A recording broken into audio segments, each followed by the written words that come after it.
વેરાવળ પાટણ પંથકમાં છેલ્લા 1.5 વર્ષથી બાંધકામની મંજૂરી બંધ છે। વિકાસના કામોને તથા નવા મકાનો બિલ્ડિંગને બ્રેક લાગી છે। ભાજપ શાસિત નગરપાલિકા અને સરકારમાં લોકો હાલાકી ભોગવી રહ્યા છે। सांसद जिला भाजप प्रमुख बिल्डर्स एसोसिएशन सहित ने रजूआत करी पण परिणाम शून्य है।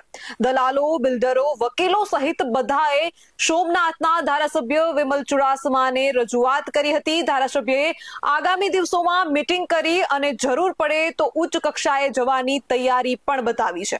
मारू नाम विमल चुडासमा छे। नेऊ सोमनाथना धारासभ्य तरीके सेवा आपू छुं त्यारे आज रोज मारा कार्यालय खाते एक आ विस्तारना धारासभ्य तरीके તમામ સમાજના લોકો જે જમીનનું લે વેચ કન્સ્ટ્રક્શનનો અને દલાલીનો ધંધો કરતા હોય અને જે પણ એન્જિનિયરો જે પ્લાનો બનાવતા હોય જે મકાનોના પ્લાનોને જે અન્ય કામ કરતા હોય એ એન્જિનિયરે મારી મુલાકાત લીધેલી હતી। એમને રજૂઆત કરેલી હતી મને કે આ 1.5 વર્ષથી જે સુડા મંજૂર કરવાથી નેવું સોમનાથ વિધાનસભા અને ગીર સોમનાથ જિલ્લામાં અને વેરાવળ પાટણ ભીડિયા અને અંદાજિત 17 ગામોને ખૂબ નુકસાન થયું છે। 1.5 વર્ષથી એનો વિકાસ અટકી ગયો છે।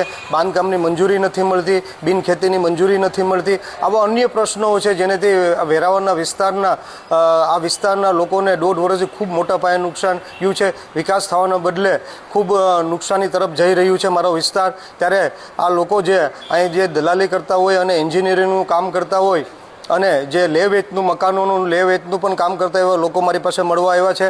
ખરેખર એમને મારી પાસે રજૂઆત કરી છે કે આ સુડા રદ કરવામાં આવે એના માટે મારી પાસે રજૂઆત કરવામાં આવી છે। આગળ અમે ચર્ચા કરી અને ગામના વેરાવળ પાટણ ભીડિયા અને 17 ગામના લોકોના મુખ્ય આગેવાનો સાથે ચર્ચા કરી અને એક મિટિંગ આવવાના દિવસોમાં બોલાવવાના છે અને જે ચર્ચા લોકો થશે એ પ્રમાણે આગળ વધવાના છે। BS9 TV ન્યૂઝ સાથે ઉષા મેરવડા, ગીર સોમનાથ।